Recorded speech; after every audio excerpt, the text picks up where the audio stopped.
Hello everyone, I am Komal Sharma. Welcome back to our channel study MLT. आज की इस video में हम जानेंगे प्लेटलेट काउंट के बारे में कि प्लेटलेट एग्जैक्टली हमारी बॉडी में क्या फंक्शन परफॉर्म करता है। अगर वो हमारी बॉडी में किसी डिजीज की वजह से उसकी मात्रा में कमी आ रही है तो उसको किस तरह से बढ़ाया जा सकता है, और कुछ दो टर्म के बारे में जैसे कि थ्रोम्बोसाइटोसिस एंड थ्रोम्बोसाइटोपेनिया। ये कुछ तो टर्म होती हैं जो कि प्लेटलेट से जुड़ी होती हैं। अब इस टर्म का मतलब क्या होता है, चलिए जानते हैं इस वीडियो में। सबसे पहले थोड़ा सा हम जान लेते हैं प्लेटलेट्स के बारे में कि प्लेटलेट होती क्या है। तो प्लेटलेट का दूसरा नाम क्या है? थ्रोम्बोसाइट्स। प्लेटलेट्स को हम थ्रोम्बोसाइट्स भी बोलते हैं क्योंकि ये एक वर्ड से मिलकर बना है जिसका नाम है थ्रोम्बस। थ्रोम्बस का मतलब ही होता है ब्लड क्लॉट। अब ये ब्लड क्लॉट क्या है, आप में से काफी लोगों ने सुना होगा, काफी लोगों को ये चीज पता भी होगी कि जब भी हमारी बॉडी में कहीं इंजरी होती है या कहीं कुछ कट लग जाता है तो वो हीलिंग कैसे होती है। हमारी बॉडी में प्लेटलेट नाम का एक इस तरह से कंपोनेंट है, ब्लड कंपोनेंट, जब वो आता है उस साइट पर और क्लॉट बना देता है। क्लॉट की वजह से वहां पर हीलिंग प्रोसेस स्टार्ट होता है। अब यहाँ पे दो टर्म आती हैं। सबसे पहले हम ये जान लेते हैं, ये जानना भी बहुत जरूरी है कि एक नॉर्मल हेल्थी पर्सन की बॉडी में जो प्लेटलेट की मात्रा होती है वो होती है 1.5 लाख से लेकर 4.5 लाख के बीच में। तो मतलब बीच में कुछ मात्रा होती है। लेकिन अगर किसी डिजीज की वजह से, जैसे कि डेंगू, डेंगू आपने सुना होगा, डेंगू में क्या होता है, प्लेटलेट की मात्रा कम हो जाती है। कई पर्सन ऐसे भी होते हैं जिसमें 1 लाख से भी कम हो जाता है। तो उनकी बॉडी में जब प्लेटलेट नॉर्मल रेंज जो है हमारी 1.5 लाख से 4.5 लाख तक की है, जब 1.5 लाख से कम हो रहा है प्लेटलेट का रेंज, तो उस टर्म को हम बोलेंगे थ्रोम्बोसाइटोपेनिया। नेक्स्ट, अब दूसरी टर्म है हमारी थ्रोम्बोसाइटोसिस। इसमें क्या होता है, जब किसी कारणवश 4.5 लाख से ज्यादा प्लेटलेट से भी ज्यादा उसका अमाउंट बढ़ जाता है, यानी कि उनके नंबर ऑफ प्लेटलेट इंक्रीज हो गए हैं किसी पर्सन की बॉडी में, और ये भी किसी तरह की कंडीशन ही है। ये एक डिजीज भी मान सकते हैं हम, या फिर कुछ ऑटो इम्यून डिसऑर्डर होते हैं जिसकी वजह से भी कई बार बढ़ जाता है। तो उस टर्म के लिए हम यूज करते हैं थ्रोम्बोसाइटोसिस। अब थ्रोम्बोसाइटोसिस क्या है? जिस कंडीशन में प्लेटलेट की मात्रा बढ़ रही है। थ्रोम्बोसाइटोपेनिया क्या है? जब प्लेटलेट की मात्रा नॉर्मल रेंज से कम हो रही है। उसके बाद थ्रोम्बोसाइटोपेनिया क्या होता है, मैंने अभी बताया कि डेंगू में कई बार इस तरह की कंडीशन देखने को मिलती है, क्योंकि डेंगू जो होता है वो एक वायरस से होता है। जब एडिस मस्कीटो आपको बाइट करती है या किसी भी पर्सन को बाइट करती है तो वो उस वायरस को कैरी करती है, और बाइट करने की वजह से उस वायरस को वो हमारी बॉडी में ब्लड स्ट्रीम में ट्रांसफर कर देती है। जब ब्लड स्ट्रीम में वायरस जाता है तो वो क्या करता है, ब्लड के प्रोडक्शन को इफेक्ट करता है। वहां पर जाके ब्लड का जो कंपोनेंट्स हैं जैसे आरबीसी, डब्ल्यूबीसी या प्लेटलेट ही हुआ, उनको इफेक्ट करेगा, जिसकी वजह से उनका प्रोडक्शन में कमी आ जाती है, ये कई बार रुक भी जाते हैं।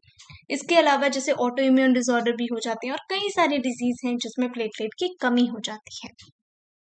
अब हम थोड़ा सा जान लेते हैं इस पिक्चर के माध्यम से, जैसे कि यहाँ पे आपको ये हॉलो शाफ्ट जो दिख रहा है ना, ये हमारा बोन है। बोन के अंदर ही बोन मैरो प्रेजेंट होती है। ज्यादातर जो लॉन्ग बोन्स होती हैं जैसे कि फीमर बोन हो गया, जैसे हमारी कई सारी बोन है जो लॉन्ग है, तो उनमें प्रेजेंट होता है लॉन्ग और फ्लैट बोन्स में।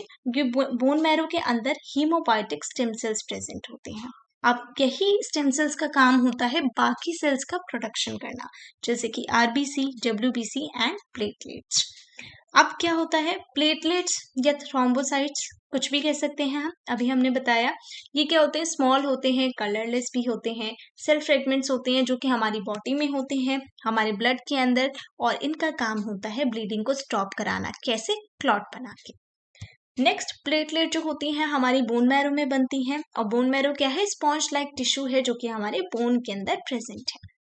अब इनका प्राइमरी फंक्शन क्या है, अभी हमने बताया, ब्लीडिंग को स्टॉप कराना। कैसे? क्लॉट बनाकर।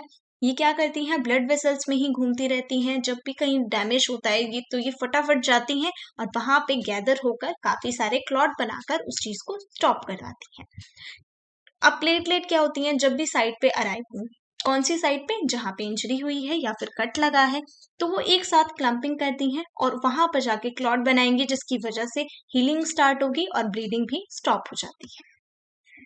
अब हम जान लेते हैं इस वीडियो के माध्यम से कि कैसे हो रहा है। मान लीजिए यहाँ पे एक कट लगा है, ठीक है, ये जो ऊपर से आ रही है ना इस तरह के कंपोनेंट्स, ये हैं हमारे प्लेटलेट्स और बाकी सेल्स। क्योंकि ब्लड क्लॉट बनाने में, हीलिंग प्रोसेस में सिर्फ प्लेटलेट का काम ही नहीं है। हम आगे कभी वीडियो में पढ़ेंगे, काफ़ी सारी चीज़ें आती हैं जो इस प्रोसेस को कंप्लीट कराती हैं। बट अभी के लिए मान लेते हैं ये सारी प्लेटलेट्स हैं। तो प्लेटलेट आ रही है, इस तरह से क्लम्पिंग की उन्होंने और उस साइट जो कट लगा था या फिर साइट ऑफ इंजरी थी उसको पूरी तरह से कवर कर दिया क्लम्पिंग के द्वारा।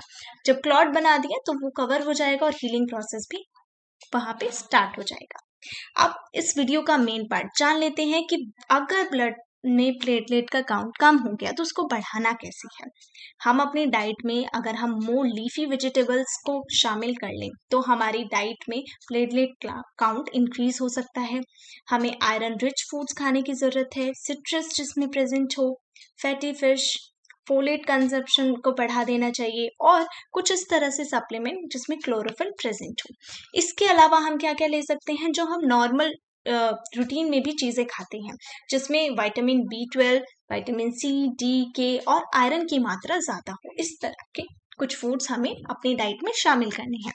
जैसे कि अनार खाते हैं हम, पपीता, पम्पकिन, स्प्राउट्स, किशमिश, बीट रूट और कुछ इस तरह के फ्रूट्स जिसमें विटामिन C ज़्यादा हो, जैसे कि कीवी, ऑरेंजेस और भी बहुत सारी चीज़ें हैं जिसको हम अपनी डाइट में अगर शामिल कर लें तो डेफिनेटली हमारी बॉडी में प्लेटलेट काउंट ईजिली इंक्रीज हो जाएगा।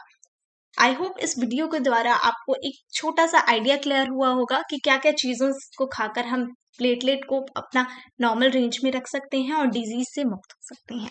I hope you like the video, so don't forget to subscribe the channel. Thank you.